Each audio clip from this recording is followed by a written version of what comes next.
Long time no see. It's been quite a few years since I last swung my leg around on the Yezdi Adventure. That was the first iteration, and if I remember correctly, that was a motorcycle which impressed me quite a bit.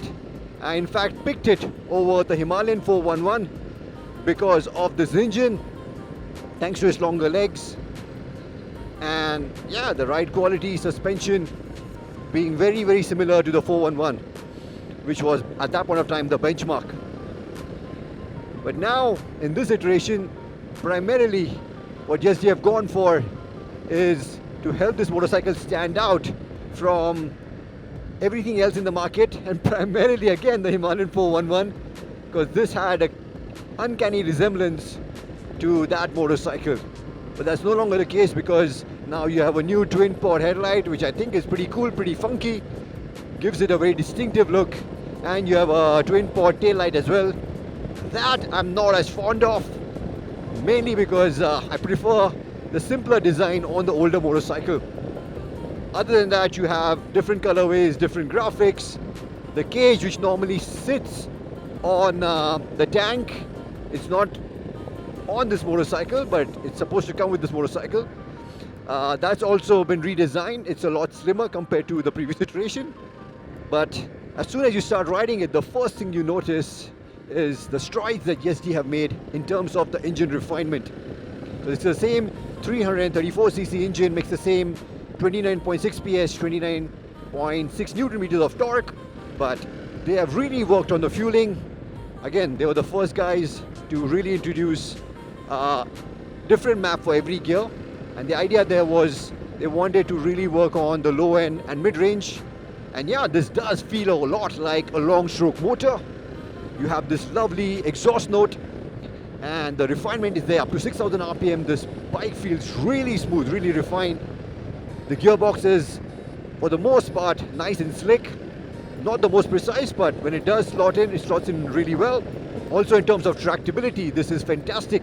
You can easily ride this everywhere in the third gear, because you have a lot of really good mid-range, which helps the bike pull cleanly from as low as 2000 RPM in the third gear without even you needing to use the clutch. And the clutch too is actually quite light to operate. The problem though that I have with all of these engine upgrades is, in this process, Yezdi have lost out on the big advantage that they had in terms of the long legs that this motorcycle had, especially on the highway. Because now in this trim, in this state of tune, it has lost out on the top end, because when you start riding this motorcycle hard, after 6,000 RPMs, the vibrations come up really strong on the handlebar, on the pegs, and they don't really fade away. They only get stronger as you go up to its rev ceiling of 8,500 RPM. And even in the sixth gear, I think now the ideal cruising speed for this motorcycle is about 110 kilometers an hour. If you go any faster, then the engine feels really strained. You feel like it really doesn't like it. There's a lot of mechanical clatter. And that's a shame, because the previous motorcycle, the first iteration at least, easily did 125 kilometers an hour all day long. And another reason why you cannot really go any faster than 110 is, again, you have an adjustable windscreen, adjustable for tilt, just like the instrument cluster, which helps to an extent, but there's still a decent amount of buffeting over 110 kilometers. But more importantly, it's as we go over, these potholes.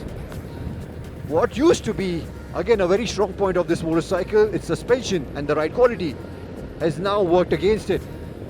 Because I think in the aftermath of all the flack that Yezdi got, especially for the stiff rear shock on the scrambler, I think they've gone on the other end of the spectrum, where you have a spring which is still on the stiffer side to account for the rider's weight, the pillion's weight, and the luggage.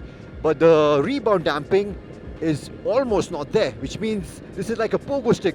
As soon as you go over a bump, it just comes up so quickly that all that impact gets transferred over to you. And if you hit a pothole at really high speeds, then you're off the seat. So the bike becomes really unstable at 110 kilometers an hour. It no longer inspires the same amount of confidence which it did previously. at higher speeds. And that's a shame really, because that was such a strong point of this motorcycle. And it's the same story, as you can imagine, also when you go off-road. Because as soon as you pick up speed off-road, the rear suspension is just not fit enough to take that kind of abuse, which again hampers its ability when you ride this thing off-road as well. Other things that I'm noticing is the brakes are strong as ever. I really like the 320mm disc. You have the Continental ABS, which allows you to be a lot stronger on the brakes. But the problem here is, yeah, that's the tire screeching, which is a telltale sign that even though you have all of this stopping power at your disposal, you can't really put it to use because the tire just doesn't have enough grip to put all that stopping power down. And then when you're thinking long hours in the saddle, longer distances on this motorcycle, we come down to the rider's ergonomics, and that still continues to be a problem like the first iteration, wherein, yeah, you're sat in a nice upright riding position, but it is a little too upright because I feel the handlebar is designed more for when you're standing up and riding than sitting down. And also the foot peg position is way high up, which makes the rider's triangle really cramped and not the most comfortable for longer distances. I quite like the seat. The seat, in fact, I think is one of the best in business. It has the right amount of padding, but yeah, you feel really cramped, and this motorcycle, the setup is not going to be the most comfortable over longer distances. And talking about longer distances, that's another thing which has happened. This bike now is 187 kgs, a little bit lighter compared to its predecessor. That's 187 kgs dry, about 200 kgs wet. And that's down to the fuel tank being reduced from 15.5 to 13.2 liters. And I'm not really sure why Yezdi have done that, because now you're looking at a range of only about 320 to 340 kilometers with a full tank of fuel. So I'm not really sure why Yezdi did that and clipped the wings of what's supposed to be a proper adventure tourer.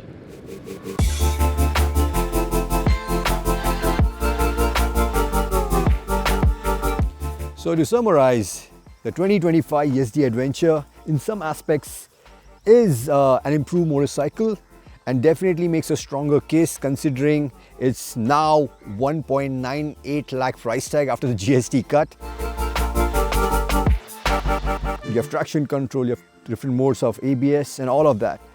But I think whatever little it has gained in terms of refinement, I think in this pursuit it has lost out on some of its biggest and strongest points, which the first iteration Yezdi Adventure had in terms of the long legs for the highway, as you would expect from an adventure tourer, because now the cruising speed has gone down from 125 to 110, which is not really the best. The range has gone down with the smaller tank, and also the ride quality, which was actually really good in the past, has now been compromised a lot, especially in terms of the high-end stability and also its capability off-road, just for that little bit softer plush ride quality at lower speeds. I think that's a gamble which hasn't really worked out for Yezdi Adventure. It also doesn't get tubeless tires and also doesn't come with a main stand as standard. It's sold as an accessory. It's a motorcycle which definitely has a lot of potential. If they would have just taken the previous bike, the first iteration of the motorcycle, and just made it a little more refined like this right now, I think they would have had a much stronger, a much more capable and all-round package that they've ever had.